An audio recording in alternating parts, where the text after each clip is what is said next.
अस्सलामुअलैकुम दोस्तों और साथियों, उम्मीद है आप लोग खैरियत से होंगे।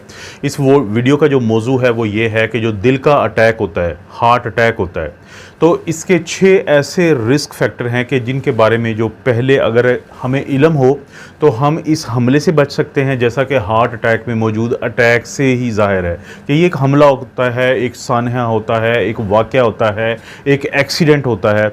और इन रिस्क फैक्टर की अहमियत के बारे में आपको मालूम होना चाहिए, इस इल्म के बारे में।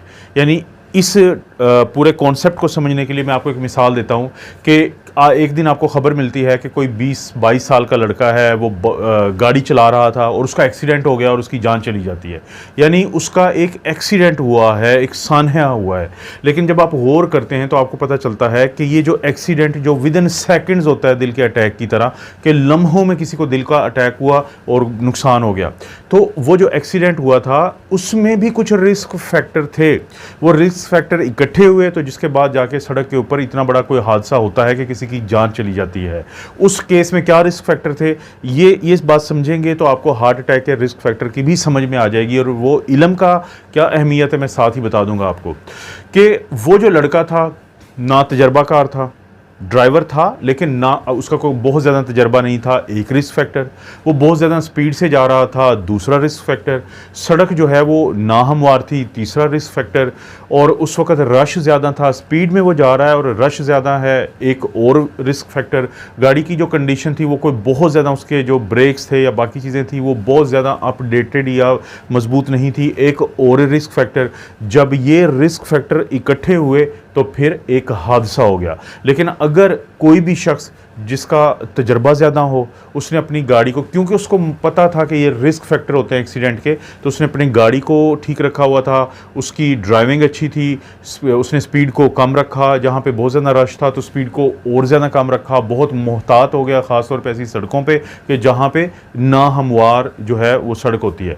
तो इसी तरह से जो दिल का अटैक होता है उसके जो रिस्क फैक्टर का जो नॉलेज है पहले से, अगर आपको पता है कि ये फ़लाँ फ़लाँ फ़लाँ फ़लाँ वो रिस्क फैक्टर हैं जिनकी वजह से किसी दिन लम्हों में दिल का अटैक हो सकता है, तो यकीनन आप उन रिस्क फैक्टर को कम कर सकते हैं। उनमें से अगर हम 2 पहले ऐसे रिस्क फैक्टर की बात करते हैं जो बहुत हद तक आपके कंट्रोल में है, उनमें से पहला वो लोग जो सिगरेट पीते हैं। इसमें कोई शक नहीं, दुनिया भर की स्टडीज़ ने ये बताया है कि अगर आप स्मोकर हैं, अगर आप सिगरेट पीते हैं तो आपके दिल को जो खून की वो नालियाँ जो दिल के पट्ठों को खून देती हैं उनमें क्लॉटिंग का अमल ज़्यादा होता है, उनमें हार्ट अटैक उन लोगों को ज़्यादा होता है। इसका सादा सा असूल है, पहली तो बात है कि आपने सिगरेट इसलिए छोड़नी है कि डॉक्टर कह रहा है आपको, ये वजह नहीं है, बल्कि आपने खुद को कायल करना है कि आपको अपनी ज़िंदगी अजीज़ है।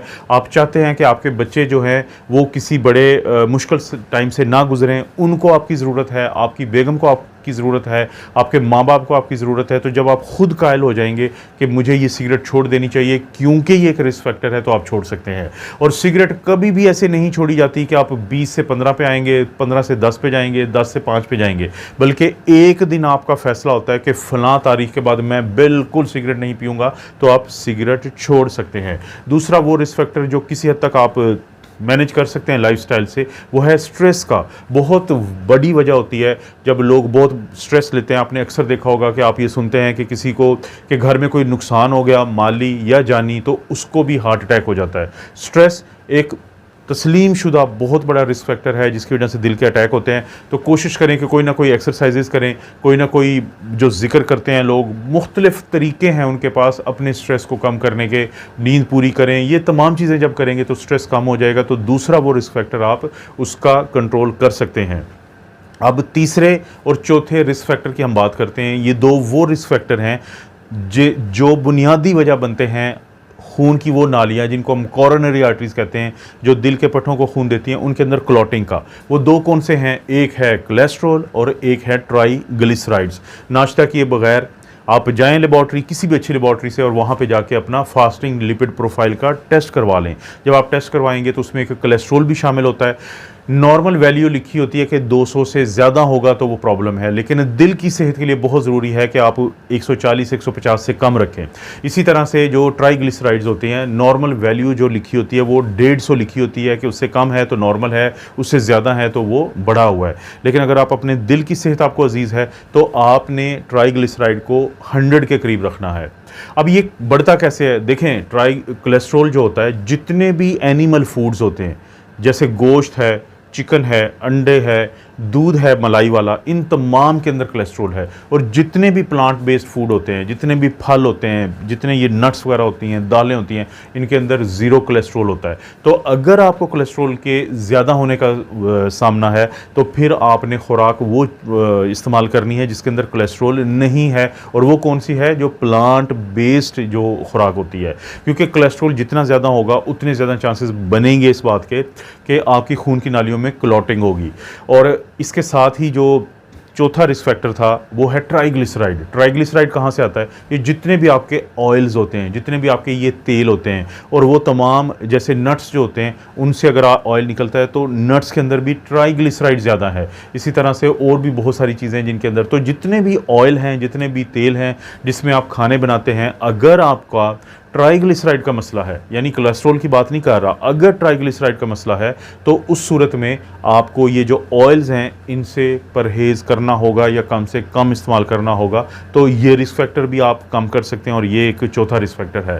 पांचवा और छठा वो रिस्क फैक्टर हैं जो हमारी फैमिलीज़ में होते हैं, जो जेनेटिकली जो हमें मसला होता है, वो है शुगर और ब्लड प्रेशर। जो शुगर के मरीज़ होते हैं उनके खून की नालियों के अंदर शुगर ज़्यादा होती है लेकिन सेल्स में कम होती है। और जो ब्लड प्रेशर के मरीज़ होते हैं, अगर उनका ब्लड प्रेशर 130 या 135 ऊपर वाला, यानी वो 135 या उससे ज़्यादा हो, और इसी तरह से 85 नीचे वाला जो डायस्टोलिक ब्लड प्रेशर है वो 85 या उससे ज़्यादा हो, तो आप हाई ब्लड प्रेशर की तरफ चले जाते हैं।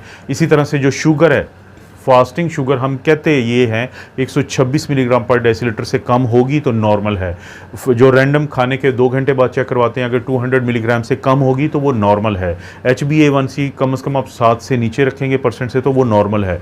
लेकिन अगर आप हार्ट की बीमारियों से बचना चाहते हैं या हार्ट के इस रिस्क फैक्टर को कंट्रोल करना चाहते हैं तो आपकी जो शुगर है वो आपकी होनी चाहिए फास्टिंग वाली 100 के करीब।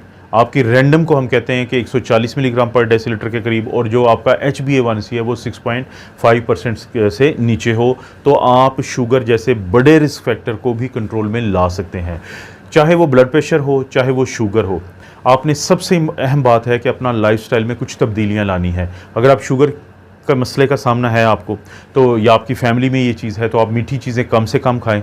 आप जो कार्बोहाइड्रेट्स जिन चीज़ों के अंदर होता है वो कम से कम खाएं। इसी तरह से अगर आप हाई ब्लड प्रेशर के मरीज़ हैं तो तब भी आपने नमक कम लेना है, लेकिन शुगर और ब्लड प्रेशर दोनों के लिए आप कोशिश करें कि आप फिज़िकल एक्टिविटी अपनी बढ़ाएं, अपनी खुराक को मुनासिब रखें। आप फल सब्ज़ी खा सकते हैं लेकिन बाकी जो नमकीन और मीठे वाली चीज़ें हैं वो इतनी ना लें। अगर आपका वज़न ज़्यादा है तो अपने नॉर्मल वज़न की तरफ उसको लेके आएँ, और फिज़िकली फ़िट होना और स्ट्रेस कम से कम लेना ये बहुत ज़रूरी है। तो ये क्या है? ये 6 रिस्क फैक्टर हैं। जैसे गाड़ी का जो एक्सीडेंट होता है तो कुछ रिस्क फैक्टर होते हैं, वो एक जगह जब इकट्ठे होते हैं तो फिर किसी दिन बहुत बड़ा हादसा हो जाता है और लोगों की जानों को नुकसान होता है। इसी तरह से ये जो रिस्क फैक्टर हैं, अगर आप इनको एक एक करके गिनेंगे तो 6 या उससे भी ज़्यादा रिस्क फैक्टर जब कभी इकट्ठे हो जाएंगे तो खुदा न खास्ता आपने नोट किया होगा कि एक दिन बैठे बैठे with in seconds heart attack हो जाता है। तो दोस्तों ये बुनियादी इल्म इसलिए ज़रूरी है ताकि आप अपनी सेहत का ख्याल रख सकें। और आपको पता है इस चैनल पे इस तरह की वीडियोस मिलती रहती हैं। वीडियो को लाइक करें, चैनल को सब्सक्राइब करें।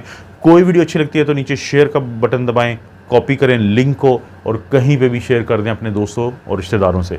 आप अपना और अपनी फैमिली का ख्याल रखें। अल्लाह ताला आपको और आपकी फैमिली को हर किस्म की बुराई, बीमारी और आजमाइश से महफूज रखे।